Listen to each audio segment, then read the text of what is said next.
Такая кошечка. Ой, прости, прости, прости. У нее отмороженный хвост. Страшно отмороженный. Да, больно, больно. Лапы отмороженные.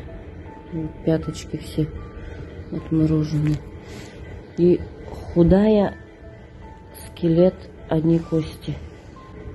Может, кто-то хочет забрать себе. Тут у нее, как говорится, жизни не будет. А то их хотят всех усыпить. Обмороженный скелет в виде кошки прибилась к коровнику, обморожены лапки и хвост. Очень ласковая и несчастная. Если спасать, то лечить надо срочно. Или хотят усыпить, так как жизни там нет и заниматься никто не хочет. Помогите, пожалуйста, спасти кошку, помогите на лечение и перелет.